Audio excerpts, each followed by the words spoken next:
Hey everybody, this is Ryan with RedDragonHerbs.net, and today I'm going to talk about a new tea that we put out this week. And it's one that we've gotten a lot of questions about. That's a herbal coffee substitute. It's made from roasted dandelion root and roasted chicory root.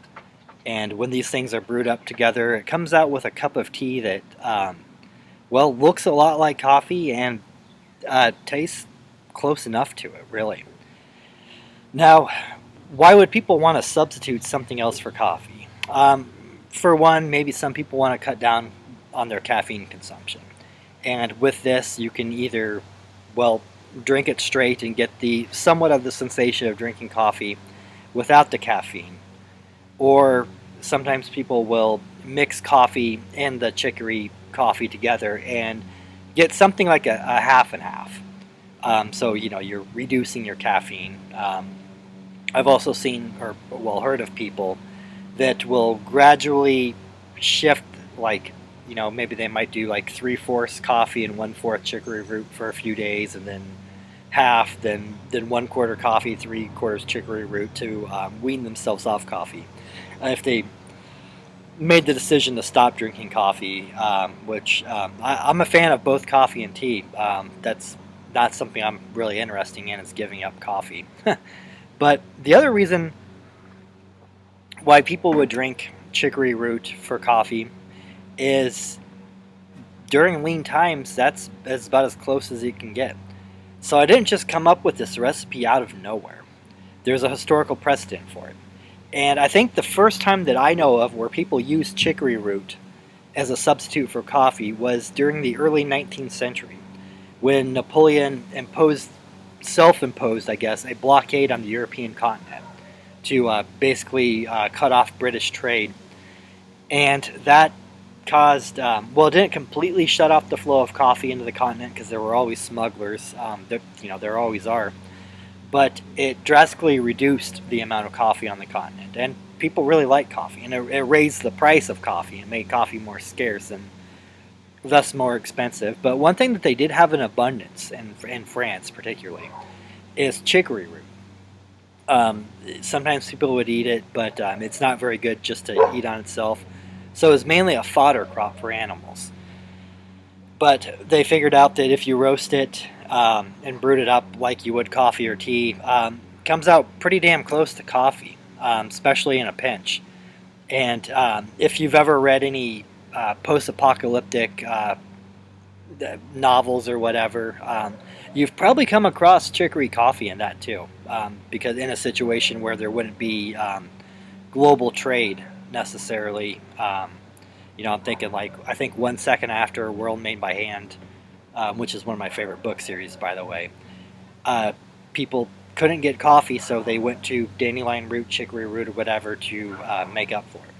Now, probably the most famous use of chicory root as coffee happened during the Civil War, when the Union Navy blockaded the South, and the city of New Orleans had a cafe culture, kind of like Paris, I guess. Of course, not to the same scale, but there was that Parisian influence, I guess, in New Orleans, where they had a lot of coffee houses, and people went to coffee houses a lot of time. Well, when the Union blockaded the South, it got hard to bring coffee into the United States. In the South at least.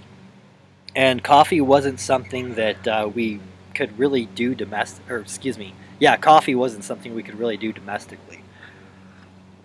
So a little bit of coffee trickled in, but just like France in the early 19th century, one thing that they did have in abundance was chicory.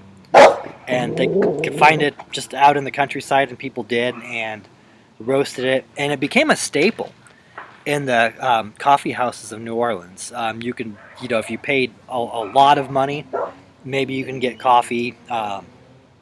Just it was so scarce. Shipping was hard to get through, and what did get through a lot of times was for more pressing things for the war.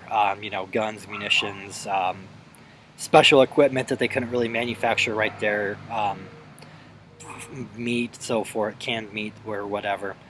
But it became a staple in the New Orleans coffee houses. People would drink sometimes coffee that was cut with chicory, like maybe like half and half, or 1/3 coffee, 2/3 chicory, whatever it may be. And eventually it got to the point where people were drinking cups of chicory tea, chicory coffee.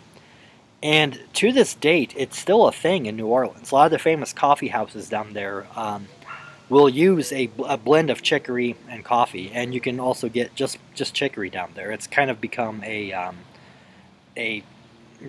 regional staple of New Orleans, just kind of like jambalaya and you know all the different things that very unique city is famous for, and that's just one of them. Now, the other question, I guess, on this is, does it taste like coffee? And my opinion on the taste of this is that it has kind of a nutty taste. A lot of people say it's chestnutty. And I also think there's hints of licorice, maybe, or anise, without the sweetness. So, again, I guess that is kind of chestnutty, but you can definitely taste that kind of flavor to it.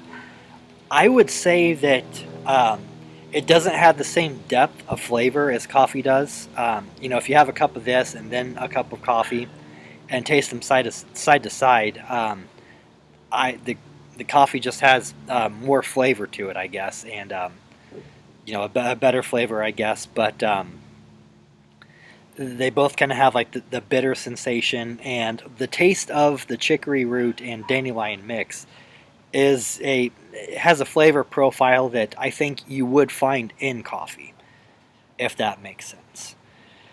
Now, if you are a coffee drinker and you just kind of thought you were going to fool yourself by drinking this, you probably wouldn't be happy. I mean, it's going to be the same sensation as let's say you went to a vegan restaurant and ordered the bacon double cheeseburger or whatever. I don't know if you've ever had like one of the vegan interpretations of meat-laden foods, like a bacon double cheeseburger. I remember one time in Washington, D.C., I had a vegan gyro. And I don't know, I guess I really wasn't open to the idea, but I had it, and the taste wasn't what I was expecting, the taste of a gyro, so it was a little off-putting, I guess, but I don't know. There's maybe a little bit like that, like if you go in thinking it's going to taste exactly like coffee, you're going to be disappointed, but I think the taste is pretty good. It's something that, I don't know, I probably will drink it fairly often, I guess, now that we have it, but it is interesting, and for one, I guess these things are good for you, chicory and roasted dandelion root. There's a lot of health benefits to that, so it's a good thing to drink.